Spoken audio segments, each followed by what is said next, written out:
축복의 문이 여는 창의문교회의 토요일 매일 큐티 시간입니다. 주의 아름다운 말로 다 찬양 드리겠습니다. 주의 아름다움은 말로 다 영원할 수 없고 주님의 그 놀라우심은 다 표현할 수가 없네. 누가 그 지혜를 깨닫고 누가 깊은 사랑 측량할까. 보좌에 앉으신 주의 위엄 아름다우신 주님, 내가 주를 경외함으로 주님 앞에 홀로 섭니다. 찬양 받으시기 합당한 거룩하신 주님.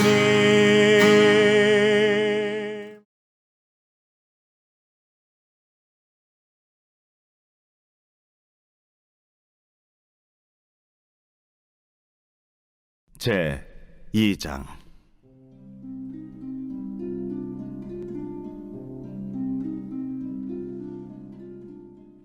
아모스의 아들 이사야가 받은 바 유다와 예루살렘에 관한 말씀이라.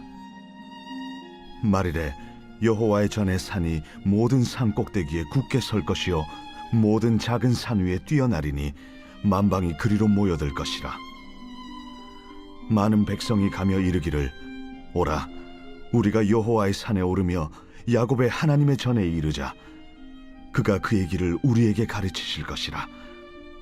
우리가 그 길로 행하리라 하리니 이는 율법이 시온에서부터 나올 것이요 여호와의 말씀이 예루살렘에서부터 나올 것임이니라.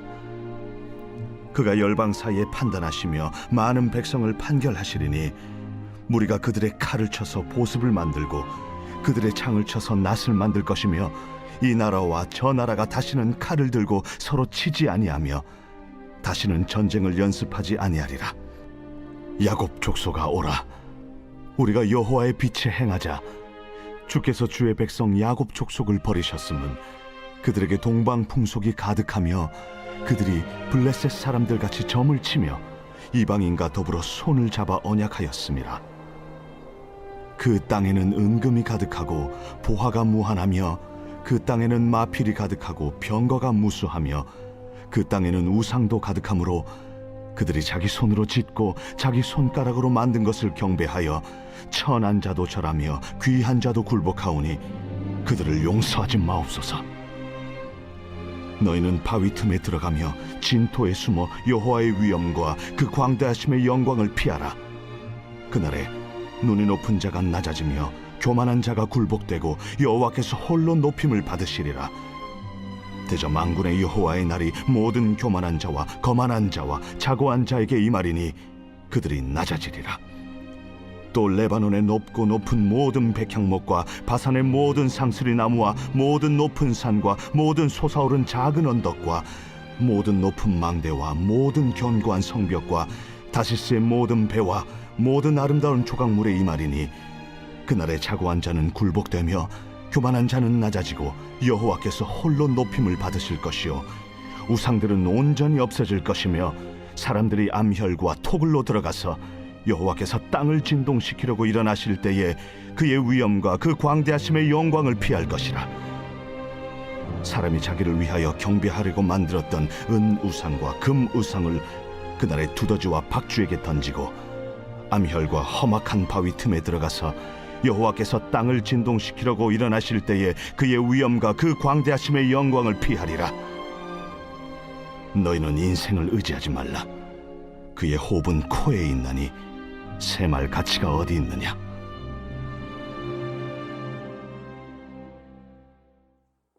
이사야 1장에서는 하나님의 심판이 선포되었습니다. 그리고 이제 2장으로 와서 이사야는 자신이 유다와 예루살렘에 대한 말씀을 받았다라고 말하고 있습니다.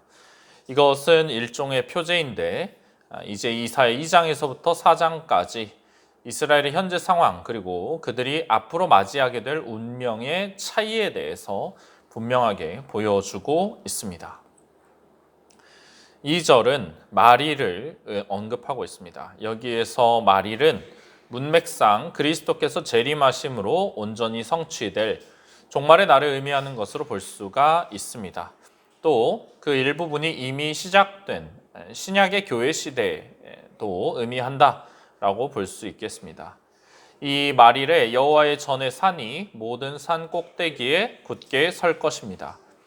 이 말씀을 문자적으로 이해할 수도 있겠지만 다른 의미도 살펴볼 수 있습니다.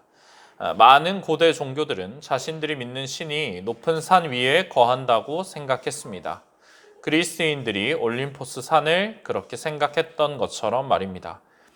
거기에 대해서 이사야는 여호와의 산이 모든 산 위에 선다 라고 말하고 오직 여호와만이 유일한 하나님이시라는 사실이 분명히 드러날 것을 예언하고 있습니다. 만방이 여호와께로 모여들 것입니다. 그들은 오라 우리가 여호와의 산에 오르며 야곱의 하나님의 전에 이르자 그가 그의 길을 우리에게 가르치실 것이라 우리가 그 길로 행하리라 그렇게 말할 것입니다. 택함받은 백성인 이스라엘만이 아니라 이방인들이 하나님을 찾는 모습입니다. 하나님 안에서 먼저 된 이스라엘이 하나님의 말씀을 거부함으로 하나님의 아들이신 예수 그리스도를 거절함으로 그 기쁜 소식이 이방인들에게 전해졌습니다. 그리고 그들이 하나님을 믿을 뿐 아니라 다른 이들에게도 하나님에 대하여 전합니다. 이렇게 다른 이들에게 복음을 전한다는 것은 칼빈의 말처럼 진정한 믿음의 증거라고 할 것입니다. 이들이 단순히 좋은 것을 얻고자 기복적인 이유 때문에 하나님께 나온 것이 아닙니다. 우상이 하나 더 필요해서 나온 것이 아니라 그들은 하나님의 가르침을 듣고자 합니다. 그리고 들은 그 가르침을 삶으로 살아내고자 하고 있습니다. 그 길로 행하자 말합니다. 우리가 하나님의 말씀을 배운다는 것은 지식적인 알매서 그치기 위함이 아닙니다. 배운 그것을 우리의 삶으로 살아내기 위해 배우는 것입니다. 그러므로 우리는 오늘도 하나님께 겸손히 가르침을 구하고 거기에 순종하는 것입니다. 3절 하반절은 이는 율법이 시온에서부터 나올 것이요 여호와의 말씀이 예루살렘에서부터 나올 것임이니라 라고 말하고 있습니다. 하나님의 말씀이 나오는 구체적인 위치가 특정되어 있는 것은 거기로 가야만 이것들을 배울 수 있다라는 의미가 아닙니다. 이것은 하나님의 말씀을 듣고 따르는 온전한 길이 하나뿐임을 보여줍니다. 하나님께서 자신을 계시하신 방식, 그것 외에는 우리가 하나님께 나아가고 하나님을 알 수 있는 길이 없다는 것입니다. 우리는 내 각자의 주관대로가 아니라 하나님께서 정하신 계시의 방식, 또 그런 방식을 따라서 신앙을 배우고 거기에 순종하면서 사는 것입니다. 4절은 하나님께서 이루실 평화에 대해서 말하고 있습니다. 하나님께서는 열방 사이에 판단하시며 많은 백성을 판결하십니다. 각자 자기 이익을 위해서 자기가 옳다 주장하며 일어나는 이런 국제적인 분쟁들이 멈추고 평화가 임하기 위해서는 하나님께서 개입하셔야 합니다. 사람의 악함과 불의함으로 인해 일어나는 전쟁을 하나님께서는 그치게 하십니다. 그러면 진정한 평화가 임하고 사람들은 전쟁의 무기를 가지고 농기구를 만들 것입니다. 다시는 전쟁이 일어나지 않을 것입니다. 모든 민족이 여호와를 따르게 될 때에 세상은 전쟁이 아니라 평화가 가득한 곳이 됩니다. 이처럼 하나님을 따르는 자들에게는 진정한 평화가 임하게 됩니다. 그러나 그렇지 않은 자들에게는 징계가 기다릴 따름입니다. 5절에서 이사야는 야곱 족속에게 오라 우리가 여호와의 빛에 행하자 이렇게 말하고 있습니다. 이방인들이 하나님을 찾으러 나아오는 모습을 보면서 우리도 그러해야 한다 말하고 있습니다. 하나님의 빛 안에 거하자 행하자. 지금 우리가 가지고 있는 선택받은 백성이라는 지위에 만족하지 말고, 그게 충분하다고 여기지 말고 더 빛 가운데 행하기 위해서, 계속 그 안에 있기 위해서 노력하라는 것입니다. 이러한 외침은 신약시대 하나님 백성인 교회에게도 마찬가지로 적용되는 것입니다.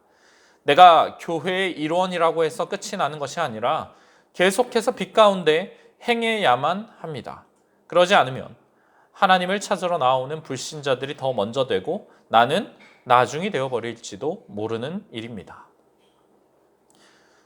이렇게 빛 안에 행하지 않는 자는 어떻게 되는가? 그것이 이제 2장 6절부터 4장 1절까지 절망적인 표현으로 나타나고 있습니다. 2장 6절에서 22절까지는 스스로 높이려 하는 인간의 어리석음, 그리고 그 결과 무슨 일이 일어났는가를 보여주고 있습니다. 주께서 주의 백성 야곱 족속을 버리십니다. 그들에게 동방의 풍속이 가득하기 때문입니다. 그들은 블레셋 사람들처럼 점을 치고 이방인들처럼 행동합니다. 3절에서 이방인들은 여호와의 길로 나왔는데 반대로 이스라엘은 이방의 길로 가고 있는 아이러니한 그런 모습입니다. 미래를 점친다는 것은 하나님의 백성에게 엄격하게 금지된 죄악입니다. 이방인들의 풍속으로 이것은 자기의 운명을 자기가 통제하겠다, 신들을 조종하겠다, 그런 의미를 가지고 있기 때문입니다. 우리 인생의 주인이신 하나님께서는 이러한 악한 행위를 용납하지 않으십니다. 그러나 이스라엘은 하나님을 신뢰하는 대신에 이방의 길을 택하고 걷습니다. 이방 문화와 종교, 삶의 방식, 가치관이 그들의 땅에 아주 가득합니다. 이렇게 이방을 따른 이스라엘의 모습, 겉으로 볼 때는 매우 좋아 보입니다. 그 땅에 은금 보화가 가득합니다. 경제적으로 많은 유익을 누리고 윤택합니다. 또 그것을 지키기 위한 말과 병거, 군사력도 충분해 보입니다. 그러나 문제는 그것들만이 아니라 그 땅에 우상도 가득했다는 것입니다. 그들은 자기 손으로 만든 우상을 경배하였습니다. 천한 자나 귀한 자나 누구든지 모든 사람이 우상에게 절합니다. 그러니 이사야는 그들을 용서하지 말아달라고 기도하고 있습니다. 이것은 그들을 완전히 멸망시켜달라는 저주가 아니라 그들의 죄의 값을 치르게 해달라는 공의에 대한 기도입니다. 하나님께서 이들에 대해서 벌하실 때 그들은 두려워서 도망칠 것입니다. 바위 틈에 숨어 들어가서 하나님의 위엄과 광대하심의 영광을 피하려고 할 것입니다. 그들이 평생을 바쳐서 얻으려고 했고 자랑하던 모든 것이 다 허무하다, 비천한 것이다, 그 사실이 드러납니다. 인간이 얼마나 작은 존재인가, 그들이 만들어 섬기는 우상은 얼마나 헛된 것인가 다 드러납니다. 모든 세상의 철학, 종교, 그 모든 가르침들이, 인간과 하나님에 대해서 말하던 그 거짓들이 하나님의 크심 앞에 낱낱이 폭로될 것입니다. 만군의 여호와의 날이 오면 그 일이 임할 것입니다. 그날에 모든 교만한 자, 거만한 자, 스스로 높이는 자들 두려운 심판을 마주하고 낮아질 것입니다.